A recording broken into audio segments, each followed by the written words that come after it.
Hello ladies and gentlemen, the Enterprise Gamer here, giving you today an update from World of Warships.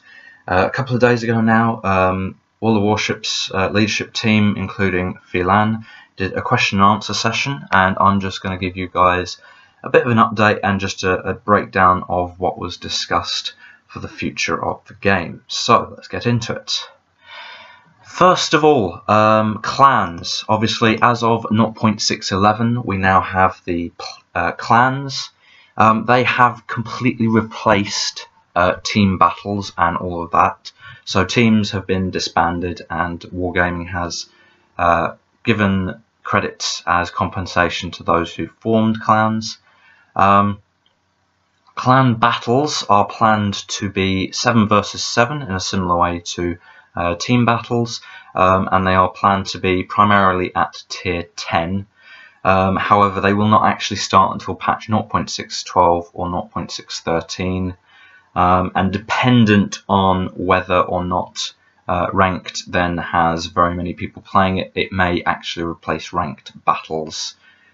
Potential future expansion is also planned, so there will be more economic bonuses if clans are used in large numbers. Moving on, there are going to be a few small changes to maps taking place. So the epicenter system for maps is under review, particularly for the Tears of the Desert map, which is more commonly known now as the Tears of the Cruisers map. Obviously there are some issues with that map and having epicenter on that map, and Wargaming is seeking to address those issues. New weapons, obviously, as you may already have heard now, we have the Pan-Asia destroyer line coming in with their deep water torpedoes that can only hit larger vessels. So this is going to be an interesting addition to the game. There is some hint that the Kitakami cruiser, which some of you may remember back from the alpha test, had 25 torpedoes on each side of the ship. There is some talk that that might be reintroduced into the game as a deep water torpedo ship rather than using regular torpedoes, because obviously 25 torpedoes on each side is a bit overpowered. There is also discussion of the IJN Beehive system. Now, for those of you who don't know what that is, basically during World War II, the main battery guns on IJN destroyers primarily, and some cruisers, could also be used for anti-aircraft artillery. Now that's not going to happen in the game for the time being, due to the fact that the game engine is not capable of handling that sort of thing, but it is something that they are discussing, and it may feature in a future edition of the game at some point. Future tech trees. So at this moment in time, obviously under construction, we've all been hearing about the Pan-Asia destroyers being tested by the Super Test team. So they are due for release sometime in the next couple of patches. Wargaming confirmed that they are looking into the Italian tech tree. There will be a battleships line, a destroyers line, and a cruisers line. However, due to a lack of aircraft carriers in Italian naval history, it's likely that there may only be one ship in the carriers line, and it will obviously be a premium ship if that happens. I hopefully will do a video on that particular ship and what it might look like at a later date, but for now the Italian tech tree will be battleships, destroyers and cruisers, and we will get updates on that at a later date. The USA tech tree is going to expand. At the moment, the cruiser tech tree we currently have is viewed as the heavy cruiser tech tree, or just the regular cruiser tech tree. Wargaming has announced that they are planning on expanding this and adding a light cruisers tech tree. So that should end up looking similar in some respects to what they've done with the Japanese destroyers or the Russian destroyers, how they've split both those two trees into separate lines depending on size of the ships. Sweden and Pan-Europe. Now this is an interesting one. At the moment there is some debate about what they will do with other European countries' ships. They have more or less already decided that because Sweden does have a good line of destroyers, they are going to do a Swedish destroyer line as a separate nation. However, the rest of the European countries, it sounds quite likely that they are going to do a Pan-Asia style system where they have destroyers and cruisers from multiple countries coming together under the Pan-Europe flag and operating as a nation of that, so that you'd have tech tree involving multiple nations from across Europe, just to make sure that we have a reasonably well-stocked tech tree for that. So that is currently in the pipeline. It's up for debate amongst the leadership at Wargaming at the moment, but that is generally the future in terms of tech trees.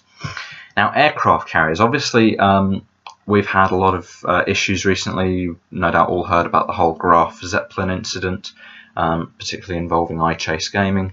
So for the time being, Graf Zeppelin is obviously being retested, and that is going to be hopefully fixed and brought back into the game at some point.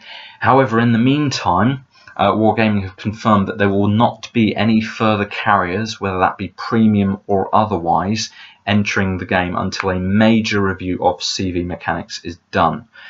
So stuff such as looking at anti-aircraft power on aircraft carriers, looking at the actual power of the aircraft, torpedoes, bombs, etc.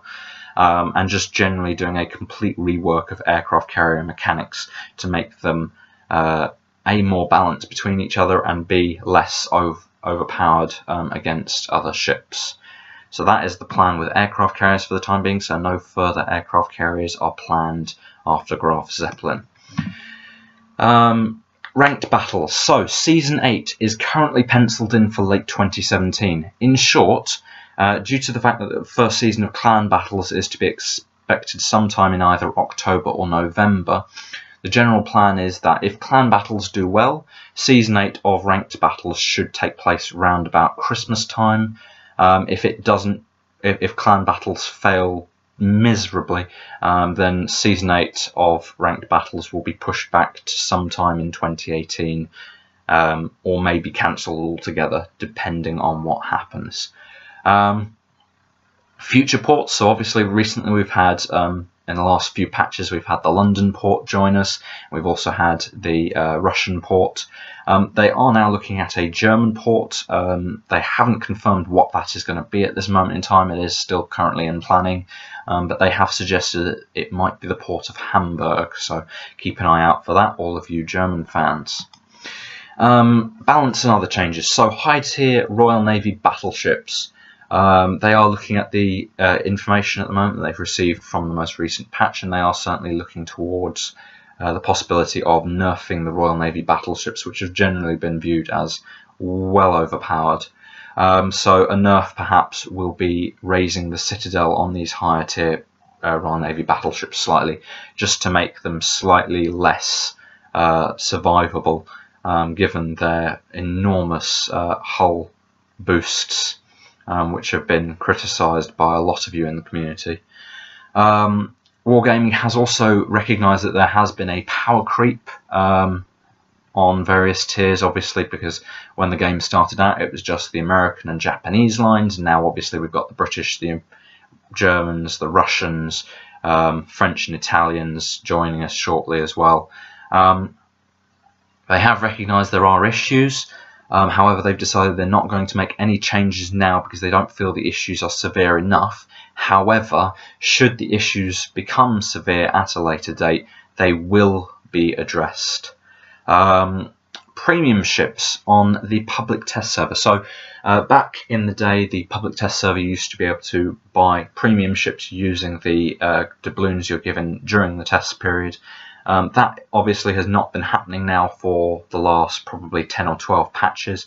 The decision has been made that that is not going to happen at all anymore, because in general, any new premium ships joining the game are tested by the super testers, and if they're then getting onto the public test server, at that point they've hopefully already tested it enough that they don't need public test data before they can launch it into the game. So they're not showing up for that reason. They're also not showing up because people play differently on the public test server, and the feeling was that any information that Wargaming is collecting from people playing premium ships on the test server would be invalid, wouldn't help them in developing the game, because it wouldn't be accurate to how people would play on the live server.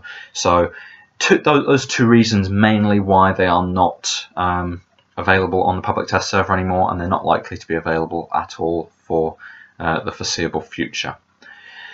Moving on, we have the USS Kidd. Now, the USS Kidd was a destroyer, a premium destroyer that they had planned for a special event that would have taken place earlier this year. That was planned to be a reward for the event.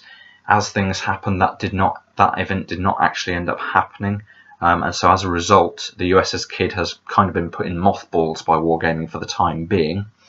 They are planning to release it at some point, but they feel that they will need to do some additional balancing at some point to sort all that out ready before release. So keep your eyes open for the USS Kidd, because that may be coming out as a premium American destroyer at some point in the not too distant future. Finally, the Pan-Asian destroyers, which are currently under testing by the Super Test team.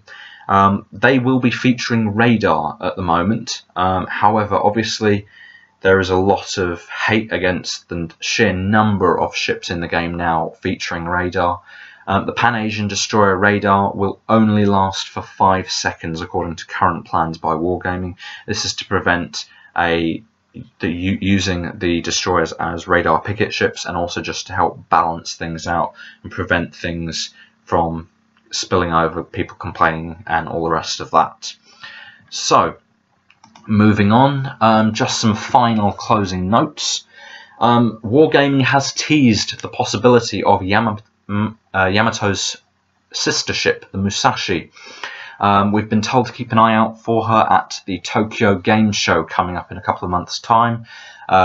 Suggestion that she may be a possible Tier 10 reward ship for carrying out either a new campaign or some special mission around that time. So keep your eyes open for that. That should be quite interesting. The Super Akizuki. So the Akizuki Japanese destroyer. There is currently a high-tier premium version of that ship planned for the game. So again, keep your eyes open for that. Specs and teasing photos are likely to be released sometime in the next couple of months. Wargaming is also testing the next iteration of the reporting system. So as it currently happens in game, if someone is misbehaving in chat or whatever, you report them on the in-game chat thing. All of the reports go to Wargaming. If the same person gets reported a certain number of times, Wargaming looks at it and potentially either gives them a temporary ban or just gives them a warning. The next version basically of this anti-abuse system is being tested as we speak, and will hopefully be released into the game in the next few patches, and that we're not sure what that actually looks like at the moment, but obviously hopefully that is going to be a major improvement. So that's all for now.